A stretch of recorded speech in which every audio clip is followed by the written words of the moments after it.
What is up, homies? Welcome back to another trailer reaction from Heroes Reforged. After a long, long wait, it is finally time to watch the first trailer for Daredevil Born Again. I was just showing these guys literally 10 years ago. No, this way. 10 years ago, Hector and I got to go to the premiere to watch the first 2 episodes almost 10 years ago in LA. Yeah. The fact that we are now here for technically the 4th season, but also a soft reboot is pretty fun. I'm very excited, but we will obviously be watching this show. I believe it's 9 episodes for this like first half and then another 9 for like the second half. Not sure when the second half is coming out, but nevertheless, we will have the uncut reactions on our Patreon for the entire run of this series. Check that out. That'll be a lot of fun. Plus, we already have so many other shows on our Patreon from the MCU, so it'll be fun to just dive into this thing and see what it's all about. But I'm very excited for this trailer, and I'm very excited that Charlie Cox and Vinny Dinoff are back. Oh my God. It's going to be good. I'm excited for all the hallway ass beatings that are going to happen because I remember the first time we saw one, we were blown away. Yeah. We were blown away, and that kind of like defined hallways for me. Absolutely. we've got the trailer pulled up right now in front of each of us, and like, I'm not trying to spoil it, guys, but this first panel, this first frame here, that's a hallway, guys. Hallway putazo incoming. We're starting with a hallway. This is gonna be sick, bro. This is, we know their audience. The hallway chingazo is coming our way. It's gonna be so good. Are we ready? Amazing. Yeah, let's do it. Yes. All right, here we go. In 3, 2, 1, go. Oh yes. Oh, just enough of a tease. The time. Yeah, a little bit. Oh, there it is. Oh, damn. I will admit, it's not entirely unpleasant seeing you again.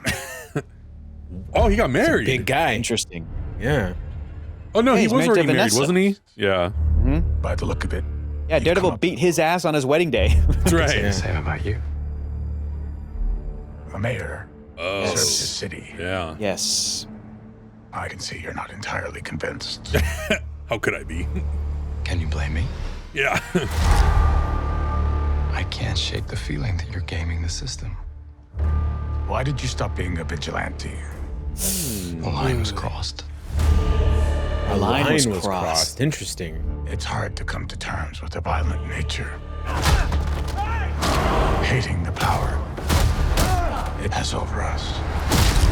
Guys, there's a lot of putazos happening in this show. Yeah. Everyone's getting their ass beat. The city can't go unchecked. It was bullseye.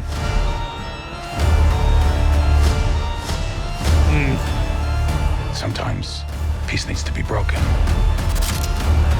And chaos must reign. Oh, who was that? Nexus back.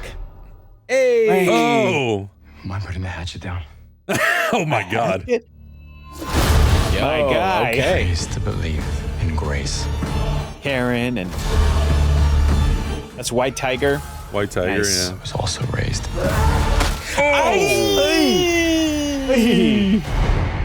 to believe in retribution. Yo, look at all the suits. All the outfits. That Panther growl. God. Oh, Yo, we are Crunchy. so back. Crunchy. Damn. Oh, Damn. Dude, that shot of somebody, I think it was Matt breaking somebody's arm, and you see like the bone kind of come through under the skin. popping through with the blood. Yeah. Oh my God. Well, that was great.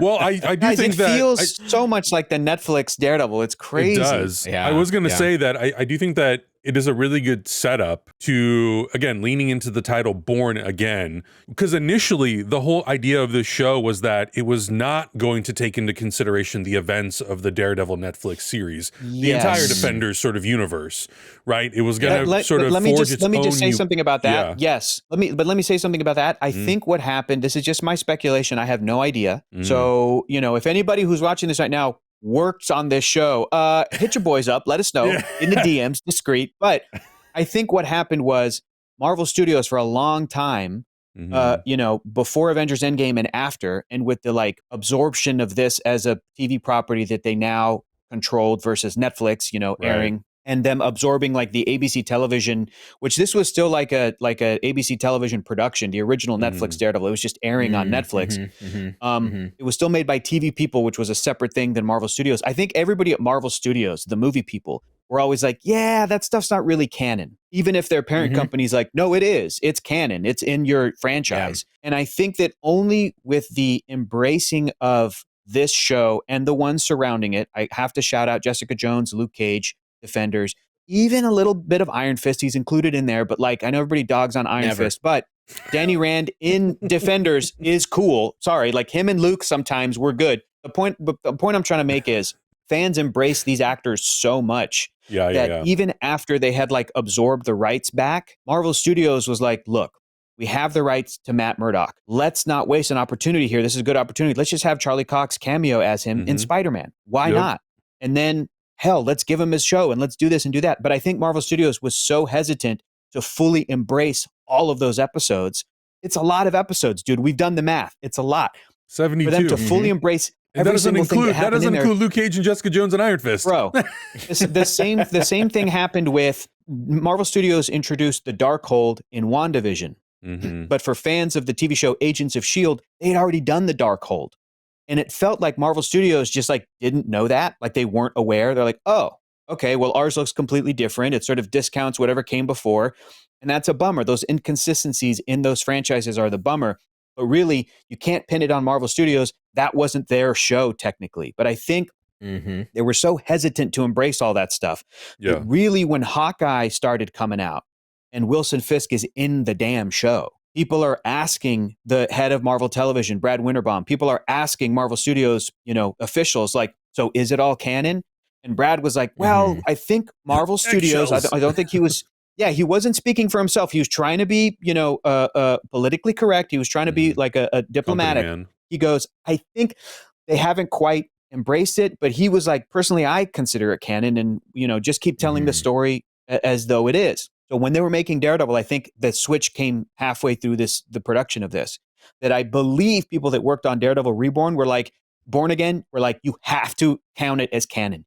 You have to embrace it because Wilson Fisk's wife Vanessa was recast and she was another actress originally, but then they brought back the actress from the Netflix show. And then they brought in the character of Bullseye, who was in Daredevil season 3, same actor playing him. I think that there was a switch that happened. And I feel as though right now there is an official stance of like, yes, it's canon, but don't necessarily like, we saw the inconsistencies even with Echo and Daredevil. Sure. Echo showed flashbacks of Wilson Fisk. And people were like, myself included, they were like, the hammer's wrong. He held a different hammer when he was a kid and beat his father to death. Right? Those little details. And it's like, did they do it on purpose? Did they just miss the detail? Could they not have pulled up the scene and checked? Or are they doing it purposefully different? We give it a pass because that sequence in Echo was like a dream sequence that Wilson Fisk was experiencing and not quite exactly the reality. It doesn't matter. The point is, I think even before this switch, Daredevil Born Again was not like excommunicating the show, but they were like, don't treat it super seriously, but this is basically a soft season 4. Now I feel like it is a hard season 4. Now I feel like that's where they're at with the canonicity. So Adam, you were saying.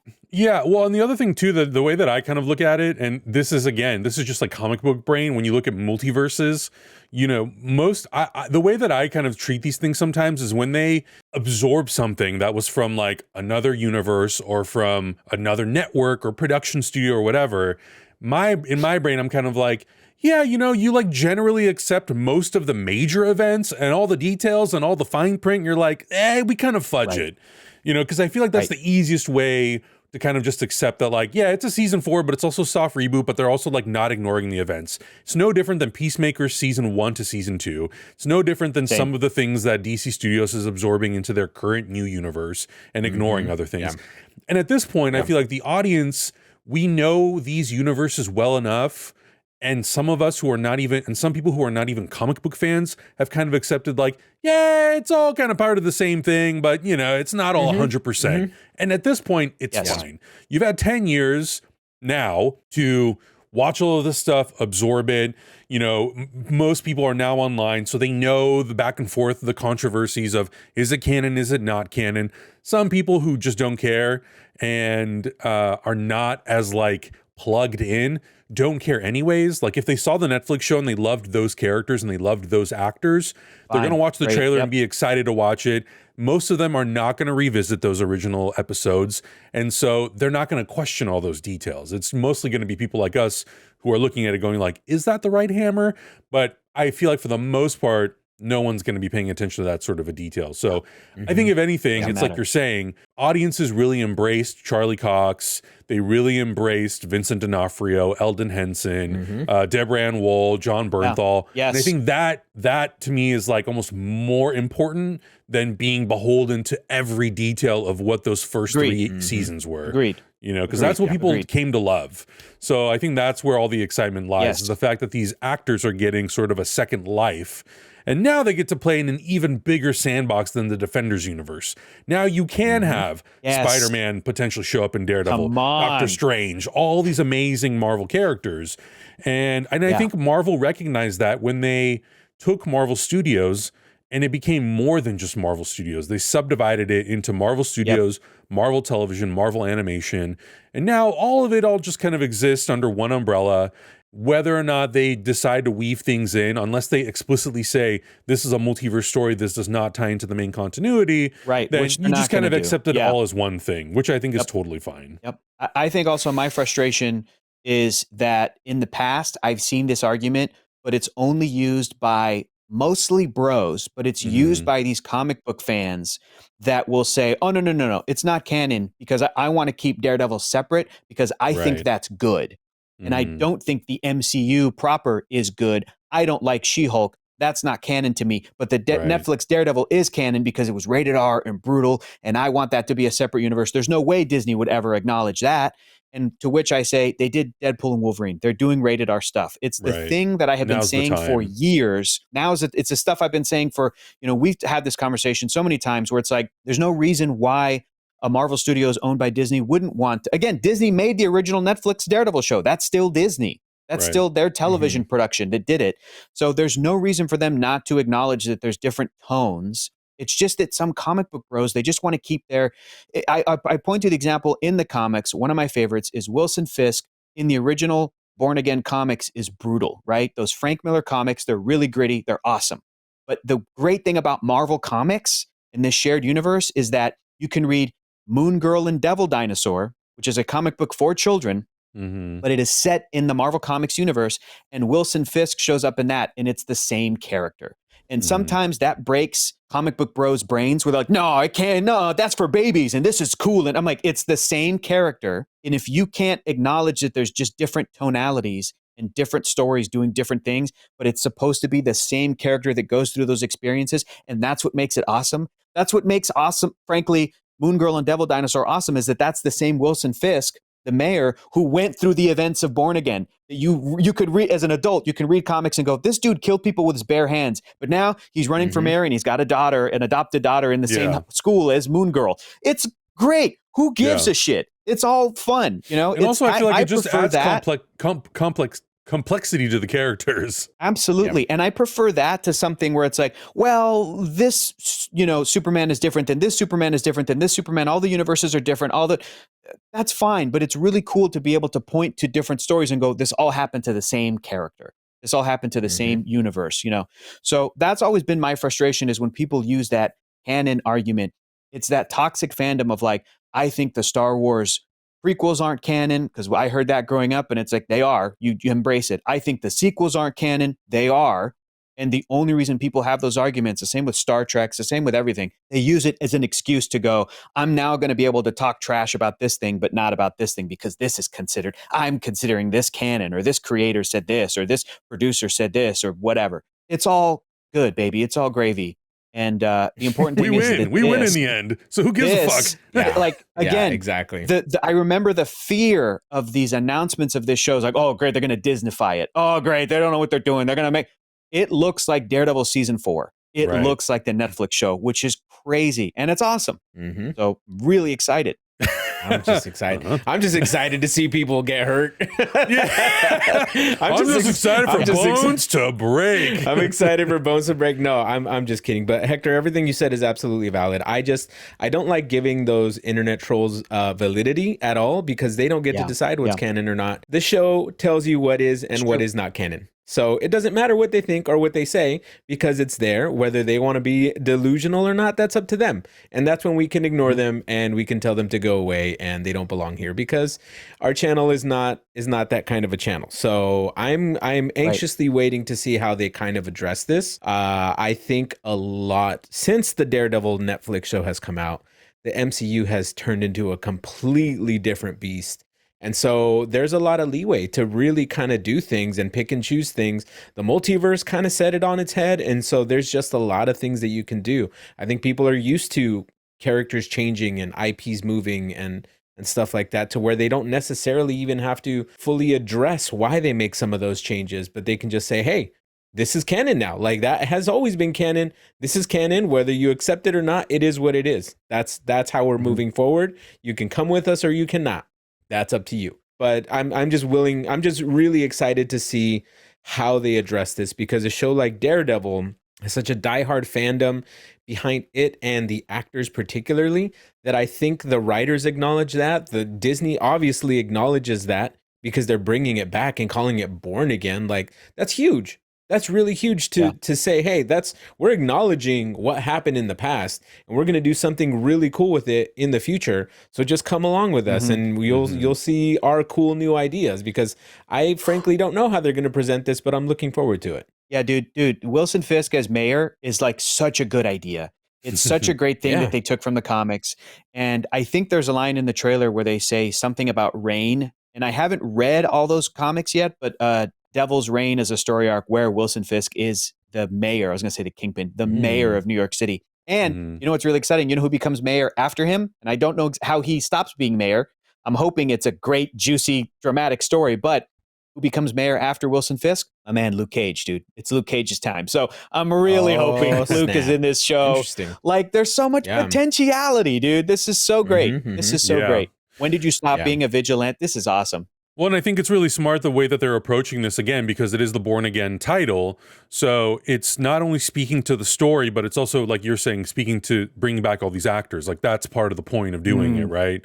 So I think putting these characters in the places that they're in and starting it off in a way that, you know, maybe Matt Murdock, for whatever reason, he's no longer Daredevil. And also, like, what does that say to the events that we have seen him in? You know, like when he was in Spider-Man No Way Home, was he already not Daredevil? Whether or not the show addresses it, and I don't think it's really like that I don't think it matters that much.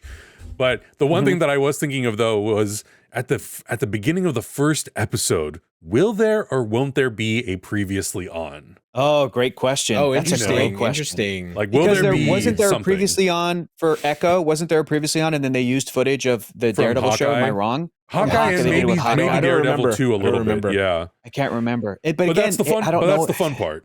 Yes.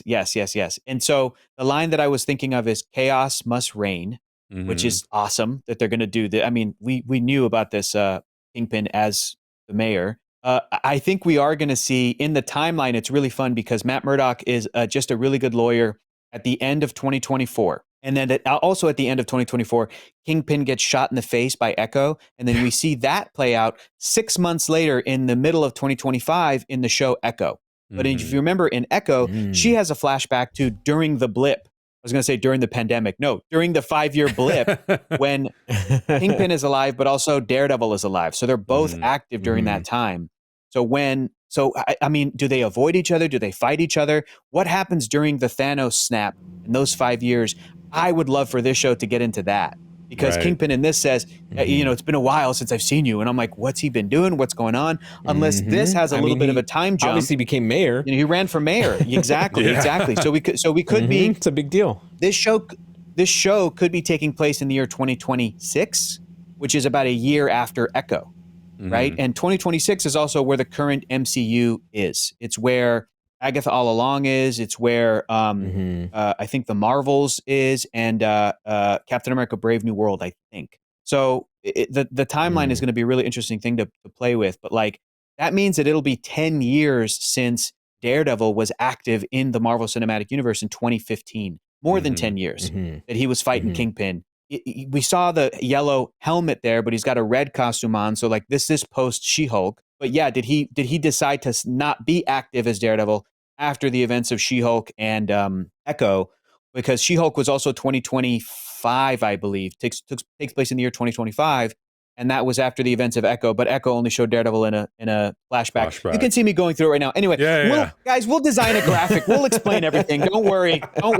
You'll be covered. Yeah. You're good. You're good. You'll be fine. Yeah. But yeah, I think at the end of the day, I'm just really excited. And if, like you're saying, after the events, if there's potential, then I think what you said about Luke Cage becoming mayor, it's such an incredibly great way to bring that character back into the MCU and into this story, and to see, what becomes of New York. Just, there's so much potential, which I think is really, really fun. And I really do hope that Marvel can kind of work out whatever their deal is with Sony, and to finally see Peter Parker also interact with these characters. Like, I feel like at some point it's going to be unavoidable. Like, I want to see Daredevil, and I want to see Spider-Man, and just all the otpe other characters. So I hope that happens. And now is a great opportunity also to elevate a lot of these characters into the feature film realm. So hopefully with Secret Wars, Doomsday, all that stuff, we'll see Charlie Cox come back as Daredevil, and maybe see the rest of the Defenders as well. It's time, baby. We waited long enough. I have to say, like, Tom Holland Spider-Man movies, I think have had great villains. Michael Keaton, Jake Gyllenhaal, plus the combined efforts of Willem Dafoe, Alfred Molina, Jamie Foxx, and the rest. But if you tell me the villain for the fourth Tom Holland Spider-Man movie is just Vinny D'Onofrio, you're good, dude. That's all you need. Good to go. You're good, dude. Yeah. Let that man beat that child's ass, and you got a movie. That's all you need. You got a winner, baby. Oh my God. Yeah. It'd be pretty amazing. It would be pretty amazing. But of course, guys, let us know your thoughts and your theories, and if you will be going back and rewatching all of the Defenders material, because there is a lot. We mathed it out. It's too much, but it's a lot. So much. Yeah, but let us know, and let us know what your theories are for where the show can go for both of the 2 parts or 2 seasons, whatever it is so far that they have planned. And I'm really looking forward to jumping into the show. It's gonna be a lot of fun, and I think definitely one of the year's most anticipated shows, movies, whatever, just like pieces of media. Absolutely. I think it's probably going to be like one of the highest hitters for us this year, thankfully. But I'm really looking forward to it. But let us know all your thoughts. Check out everything else that we are watching. We'll see you guys in the next one. Bye. Bye. Heroes Reforged is gonna react. Heroes Reforged is gonna review. Heroes Reforged is gonna discuss. That's why we are watching